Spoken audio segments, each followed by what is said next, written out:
Oke, Assalamualaikum warahmatullahi wabarakatuh. Hari ini kita belajar mengenai komponen peta. Jadi komponen peta ini syarat mutlaknya ketika kita membuat peta atau syarat baiknya sebuah peta. Ya.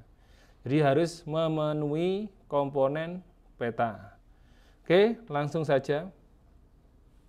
Jadi secara pengertian peta, kalau kalian belum tahu, jadi peta ini sebenarnya udah kita pelajari mulai dari SD ya. Peta, jadi waktu SD udah belajar menggambar peta, bahkan mungkin waktu SD kalian pernah menggambar sebuah peta Indonesia.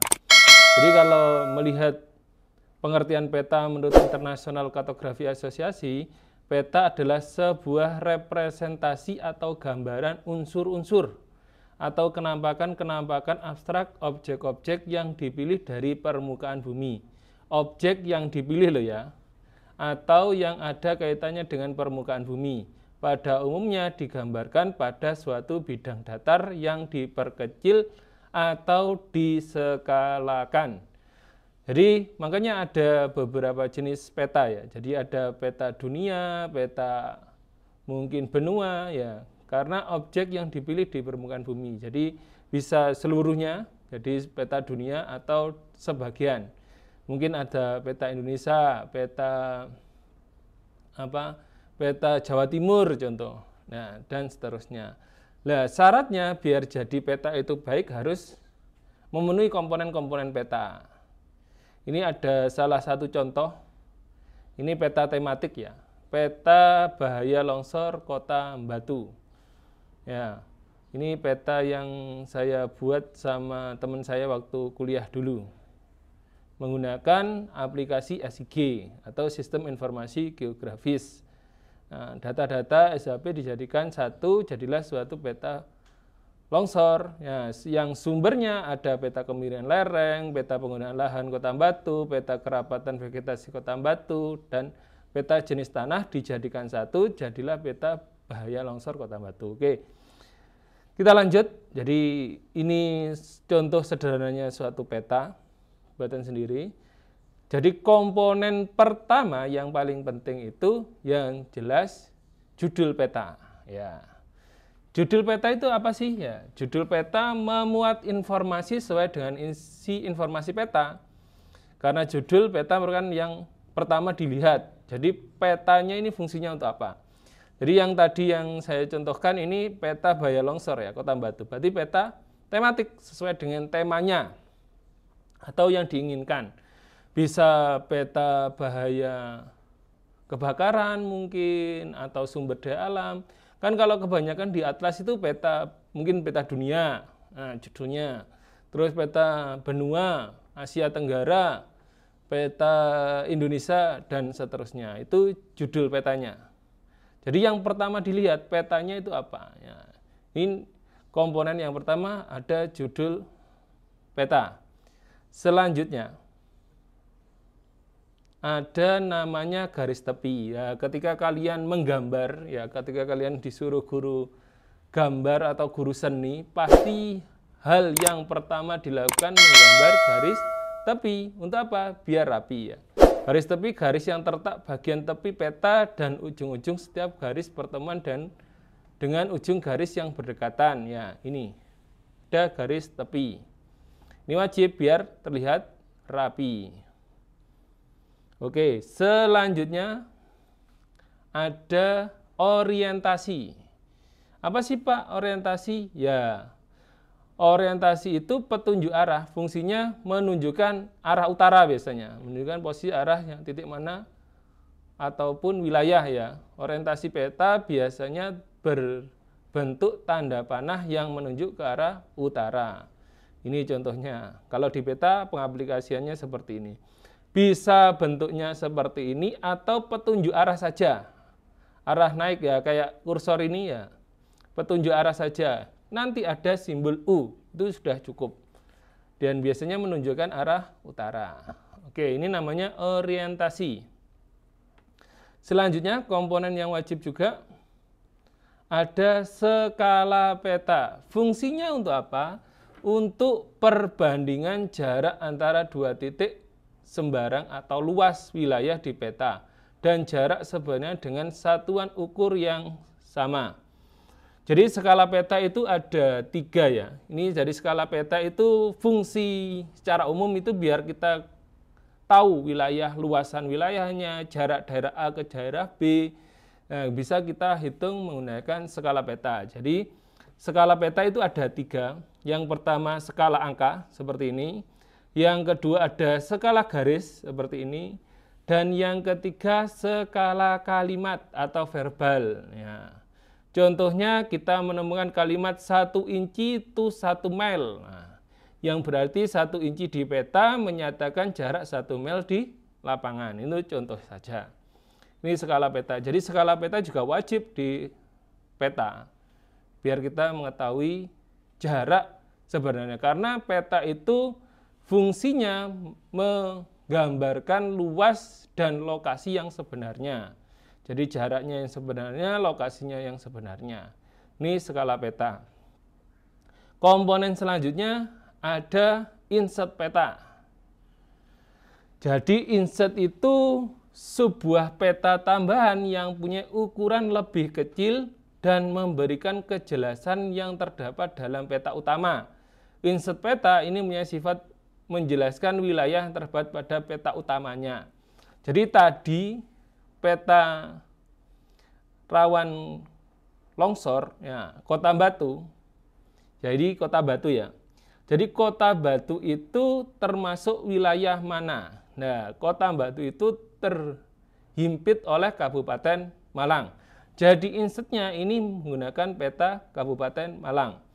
Jadi insetnya ini datanya ini garis administrasi ini sebenarnya kecamatan ini. Kecamatan di daerah atau Kabupaten Malang. Selanjutnya ada legenda. Jadi legenda peta itu memuat keterangan. Jadi di peta itu wajib ada keterangan biar lebih memudahkan user atau pengguna untuk mengetahui atau membaca peta. Jadi legenda itu memuat keterangan semua simbol yang terdapat pada peta agar peta mudah dipahami. Jadi tidak ada aturan baku penggunaannya, bisa hanya beberapa simbol yang saya contohkan ini. Jadi di legendanya ini hanya ketinggian tempat yang ditunjukkan dengan warna sama batas desa. Tergantung, kalau emang di sini petanya banyak simbolnya, berarti di legendanya juga dimasukkan simbol-simbolnya lebih banyak ya. Oke, ini legenda.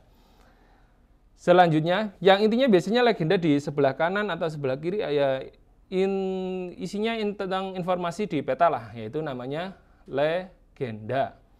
Oke, komponen peta selanjutnya ada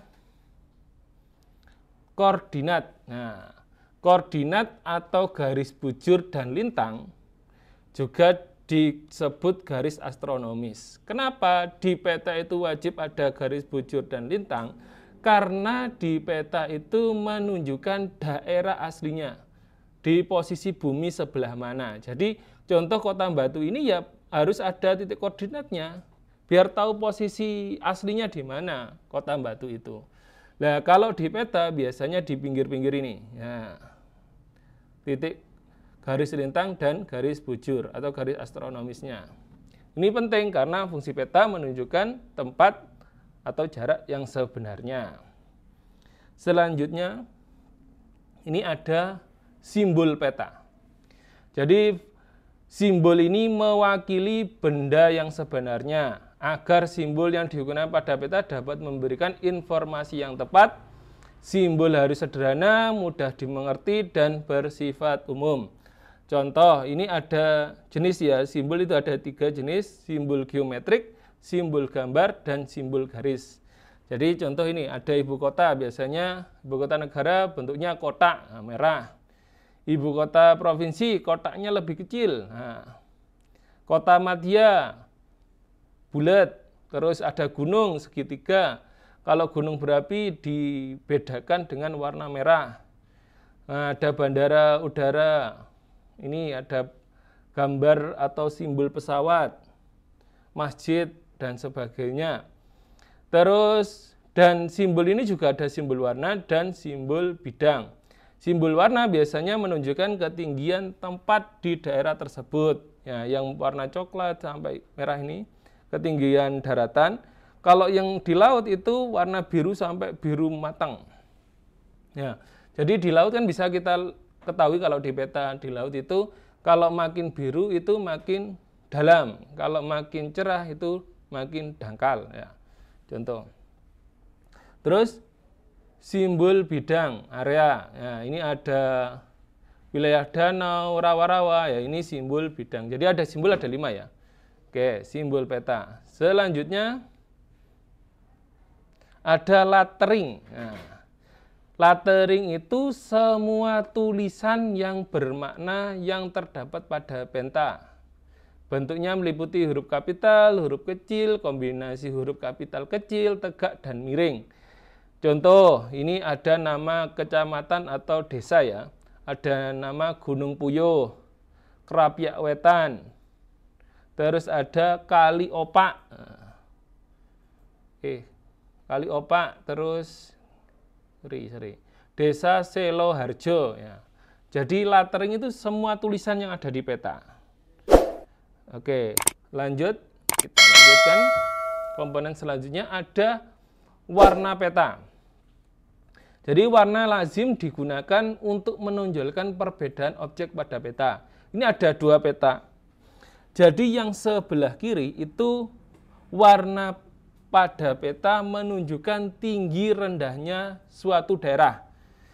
Yang sebelah kanan warna peta digunakan untuk pembeda antara daerah. Nah, pembeda antara daerah. Mungkin kecamatan Buntu Bantu ini warnanya ungu, terus kecamatan mana ini? Warna kuning dan sebagainya. Itu ada. Jadi ada yang warna itu sebagai petunjuk antar daerah atau tinggi tempat suatu daerah. Tergantung legendanya nanti di sini ada keterangannya. Oke, warna peta. Jadi warna peta juga sangat penting karena informasi yang kita dapatkan itu bisa kita ketahui dari warna suatu peta. Mungkin daerahnya atau batas wilayahnya. Oke, selanjutnya ada sumber data dan tahun pembuatan. Jadi sumber data ini digunakan dalam pembuatan peta. Sumber data memberikan kepastian bahwa data dan informasi pada peta itu akurat. Sementara itu tahun pembuatan peta dapat membantu pembaca atau user atau pengguna untuk menganalisis berbagai kecenderungan fenomena waktu ke waktu. Jadi karena peta biasanya suatu daerah itu akan berubah. Mungkin setiap 5 tahun atau 10 tahun pasti akan berubah. Mungkin ada gedung baru, wilayah baru, sungai baru, atau penggudulan hutan dan sebagainya. Makanya tahun itu juga penting. Kalau sumber, ya sumber itu peta itu didapat dari mana? Nah, sumbernya dari mana? Itu penting. Oke, lanjut. Contoh tadi kita kembali ke awal ya. Kita kembali ke awal yang peta yang saya tunjukkan ini. Dari sumber pembuatan peta yang diperlukan untuk membuat peta bahaya longsor Kota Batu, itu ada 4 sumber yang kita gunakan.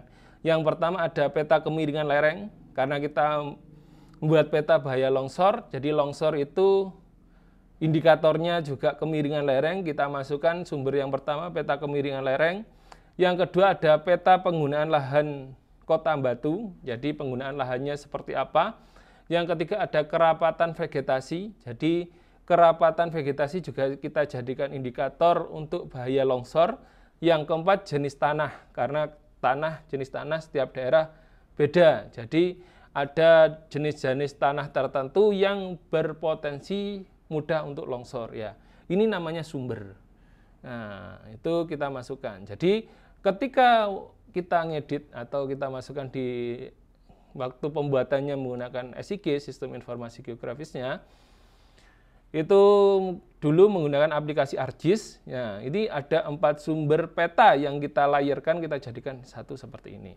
Oke, kita kembali lagi ke komponen peta.